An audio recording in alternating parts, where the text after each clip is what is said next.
Welcome to the Cabral Concept, where board-certified naturopath and integrative health practitioner Dr. Stephen Cabral shares how he was diagnosed at the age of 17 with a life-altering illness and given no hope for recovery. It was only after studying and traveling all over the world did he discover how to combine ancient Ayurvedic healing practices with state-of-the-art naturopathic and functional medicine to fully rebalance the body and re-energize it with life. It's time to discover how to get well, lose weight, and finally feel alive again. And now, here's your host, Dr. Stephen Cabral.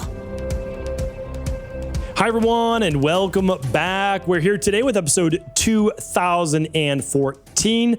Today's going to all be about 7 warning signs that you are wearing out your adrenals and moving into what people refer to as adrenal fatigue. For the medical-based industry, you can call it HPA maladaptation, HPA axis maladaptation. You can really call it whatever you'd like. Chronic fatigue syndrome. You can call it early stage Addison's. But what we're going to talk about today is just simply what happens when you begin to accumulate too much stress for too long and it starts to actually wear out the amount of adrenal-based hormones you're producing, specifically norepinephrine and cortisol. We're going to go through that today. This is something that I'm quite familiar with, unfortunately, or fortunately, depending on how you're looking at it. I look at it as fortunately now because after suffering from Addison's disease and insomnia and allergies and myalgic encephalomyelitis and POTS and type 2 diabetes, all these things, which are related, by the way, to the HPA axis. That's just basically, I've got my buddy Walter here today, so we can show you a little bit. So inside of the brain, you have your hypothalamus, right? And you've got your pituitary gland that sends signals down this spine to innervate the adrenals, which I'll show you in just a moment, that tell your body to produce excitatory neurotransmitters like norepinephrine, as well as cortisol. So cortisol kind of gets all the press, but we're going to be talking about a couple more adrenal hormones here today. And the good news is this, that I had full-blown Addison's disease. That is the body's inability to produce cortisol, which is absolutely horrifying. A lot of people talk about high cortisol, and it's not good either. But no cortisol is, you are literally living like a zombie. It is not a fate worse than death, but it's pretty bad. It really is, because there is no life left in your body. That's what your adrenals give you, is life. They give you energy. So what I want to do is I want to go through, do some of these warning signs sound like you? And if they do, we need to take action. Now, the good thing is, I overcame a dis-ease that isn't supposed to be overcome, right? It's what John F. Kennedy, JFK Jr. had back in the day, or JFK, and many other people. And the good news is that if you are interested and you are willing, you are able to repair that HPA axis. You're able to get your life back. I have more energy than I do today, more than 25 years or so after I got sick, than I ever have. I mean, the truth is that I feel better today than I ever have before in my life. And that seems to be the case every single year, which I'm very grateful for. So what I'm going to do today is I'm going to list the warning signs. The first couple, you're going to say, okay, yeah, I understand that. That makes sense. But the last few might be more interesting. And so we're going to get to all of them here today. All right. So first things first, again, the adrenals give your body energy. They produce stress hormones that literally wake you up in the morning. All right. They literally wake you up. They start to rise between 6 and 8 a.m. They work in direct conjunction with all of the sex hormones of the body that I spoke about on yesterday's show. They work with your thyroid. They help relieve brain fog, all these great things, right? So we're going to talk about them here today. So let me show you your adrenals. I have my buddy Walter here. I'm going to put his head back on so he looks a little bit more like a normal human. Here are your lungs, your liver, your stomach, your intestines. I'm going to take out all of the guts, the heart.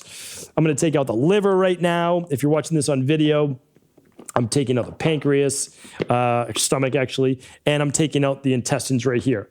All right, so now when you look inside the body, what do you see? Well, you see everything on the posterior chain of the body. So right above your hip bones in the back, beside your spine on the left and right side, you have 2 kidneys.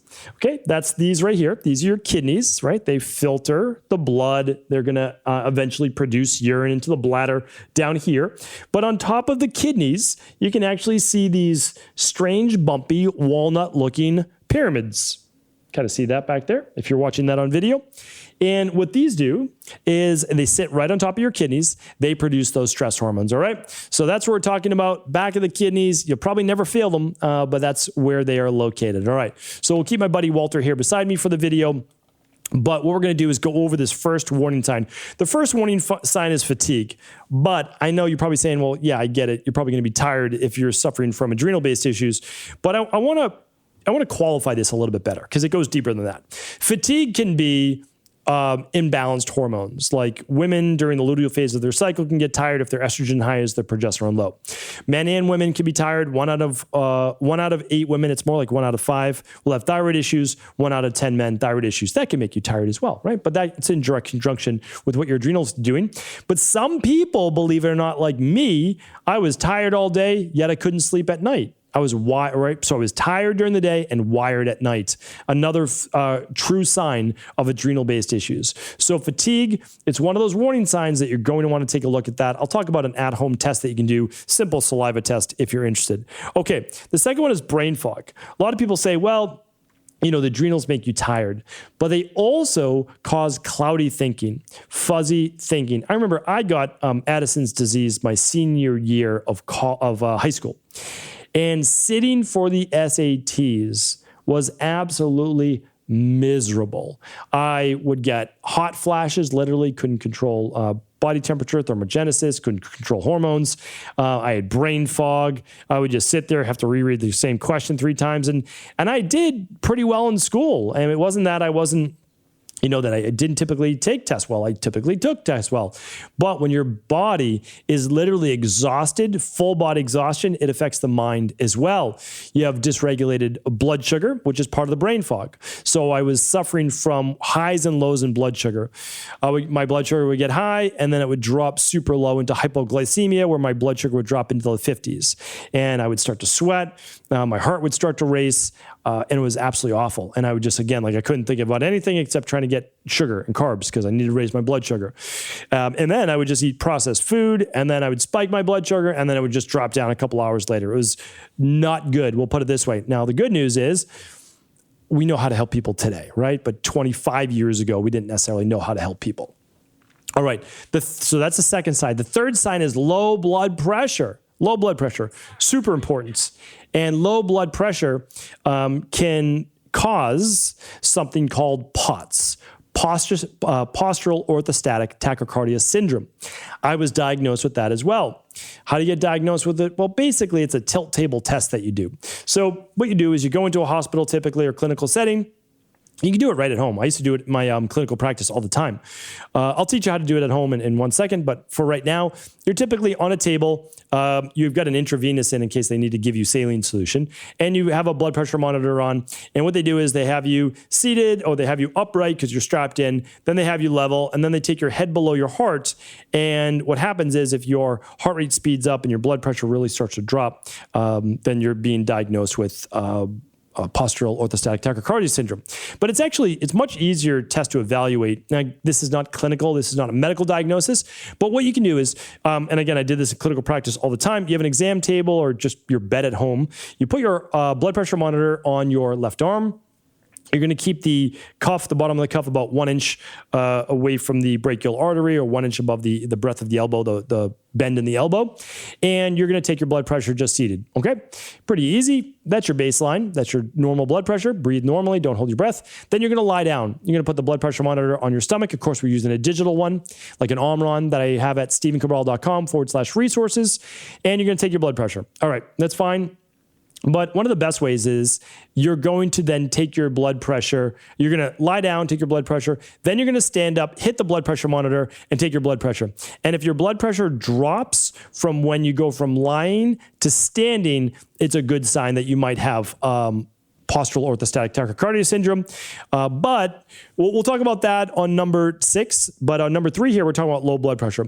So low blood pressure would just be looking at that monitor, and the monitor will say less than typically 100 and less than typically 75. So a normal low blood pressure would be 93/67, right? That would be low blood pressure. Now, you go to your doctor's office and your nurse practitioner or your medical doctor, they're like, oh, this is phenomenal. Your blood pressure is great. It's low. No, low is not good. High is not good. Low is not good. What's good is normal blood pressure, right? You want to be somewhere around 105 to 110 to 120, right? That's your systolic. And then your diastolic, somewhere from like 70 to 80, right? That's normal. Like that's what you want.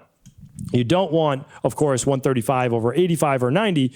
You want normal blood pressure, but low blood pressure, you're exhausted. You literally are, you hear these lows, right? Low energy, that was number one.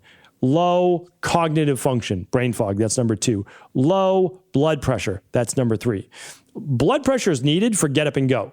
So when you stand and your blood pressure is low, I'll talk about that in number 6, but you're not ready to go anywhere. You're going to have exercise intolerance. You're not going to feel very good about doing physical activity. All right, so low energy, low cognitive power, low blood pressure. Now we have low mood, depression. And one that I always talked about was like irritability, overwhelm, feeling on edge. I always ask people that in my practice. Are you suffering from low mood, irritability, overwhelm, right? Anxiety, because those are signs that you're stuck in that sympathetic nervous system. Now, when you have full-blown Addison's, you don't feel any of those things. You're just low. You're apathetic. You're literally a zombie. People are talking to you. Do you want to do this? Do you want to do that? It doesn't really matter. Like you're just like, you literally don't want to do anything because you have no energy. Your body's just in a survival state. It's just trying to get by. I remember sitting at my dinner table with my family, just watching conversation and just sitting there thinking about trying to say words. And I know that seems maybe dramatic, but it's the truth. You literally think about, oh, if I speak right now, it's going to take more energy.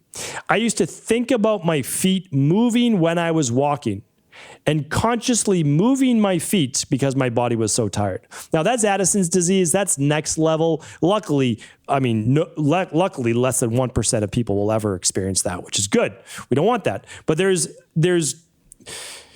gradations is the only word I could think about it, meaning like the scale isn't all or nothing. It's not binary, which means healthy or Addison's disease, although your doctor would love to tell you that, right? It's not. That's not the case at all. There's your optimal, and then there's all the way at the other end, which is Addison's disease, that you're too low, right? And there's Cushing's on the other side, but that's a different topic for a different day.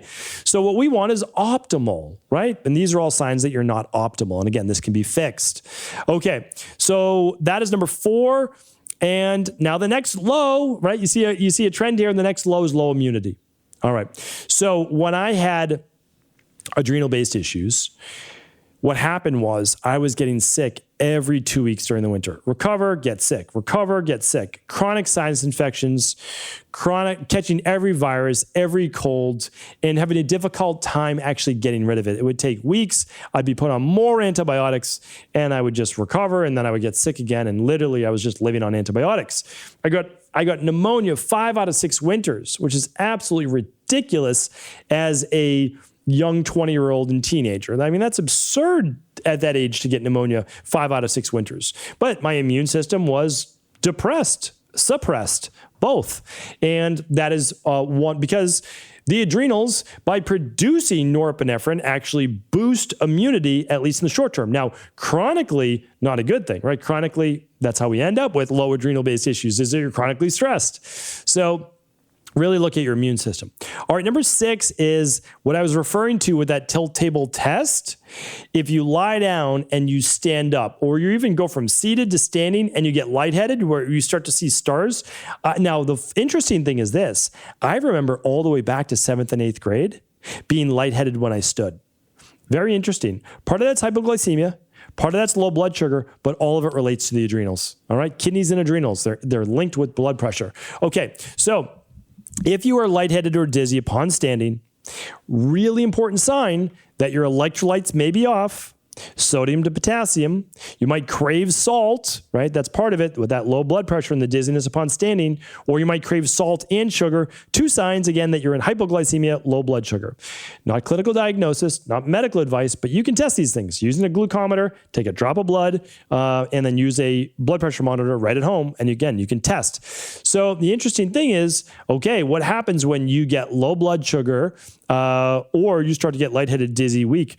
Your adrenals produce what? Aldosterone. Aldosterone spares salt, sodium, to try to raise blood pressure, and you produce more cortisol, which breaks down liver glycogen to then put some blood sugar in the bloodstream so that you can use that to raise blood sugar levels. So again, our body has all these different mechanisms, but guess what? Every time you do that, you create tremendous stress on the body as well, which is certainly not going to help you recover, which is why recovering from POTS, ME, CFS, Addison's are difficult to do unless you're working with a trained, skilled practitioner in this particular area and you have some guidance on it. And that's why it took me so long to get well, because I didn't have that guidance until I finally met my mentor. I had a lot of great doctors. They were great. They gave me a lot of insight, but again, you need that someone that kind of pulls it all together.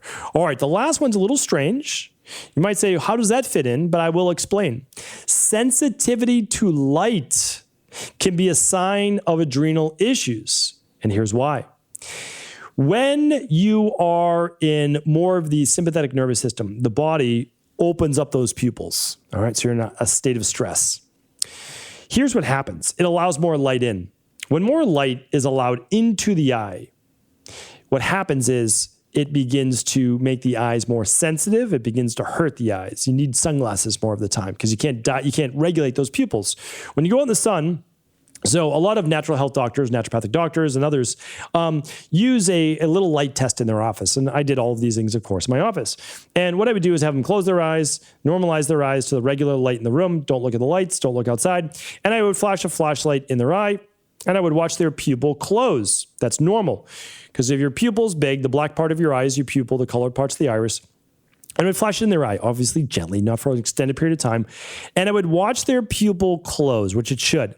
But if the pupil can't stay closed for a few seconds and it begins to wink at you, meaning it opens and then closes, the dark part of the eye, it's a good sign that there's fatigue in the central nervous system, right? And so that's one thing that we looked at is the inability, the fatigue of the nervous system to actually regulate the pupil size. So these are all great signs that you can look for that you might have adrenal-based issues. And if you know that you're beginning to suffer from adrenal issues or you think you suspect it, I recommend running what is called the stress hormones mood and metabolism test. It tests your cortisol throughout the day, 4 times. It looks at your sex hormones, DHEA, testosterone, estrogen, progesterone. It looks at your thyroid, T4, T3, TSH, TPO antibodies. It looks at your blood sugar, it looks at your vitamin D. It's great to have it all. If you just want to run the stress-based one, that's fine too. That's just the cortisol and sex hormones, but I definitely recommend the stress hormones, mood and metabolism. We will link it up today at stevencabral.com/2014. It comes with a plan, of course, and you can do this right at home with a couple blood drops. That's it, and 4 tubes of saliva that basically just say, hey, take this upon waking, take it before lunch, take it before dinner, take it before bed. You are done. Mail it into the lab. You'll get your results in about 3 to 4 weeks. If you just want to say, hey, I just want to get into some adrenal-based programs, I've got lots of previous podcasts on healing the adrenals. So head on back to stevencabral.com/podcast. You can search adrenals. You'll get plenty of shows, and we'll try to link some up today as well over at stevencabral.com/2014. That is today's show. Thank you so much for tuning in. I appreciate you. I truly do. And if this show is helpful, please do feel free to share it with anyone else you believe it could serve. Take care, everyone. I'll talk with you tomorrow. Thanks so much for joining me here today on the show. Once again, I truly appreciate you. And as a valued listener, I wanted you to be the first to know we are debuting a brand new item. This is an everyday item that's going to be great for either one of your kids going back to school or yourself getting back into the work routine. And it is a cooler bag. So it's an eco cooler bag that you're able to take with you, bring a smoothie to work, keep it cold, bring your lunch to work. You can keep it cold. Same for your kids. It has multiple pockets. It's easy to carry around. It's lightweight. It's It's absolutely perfect for back to that fall routine schedule.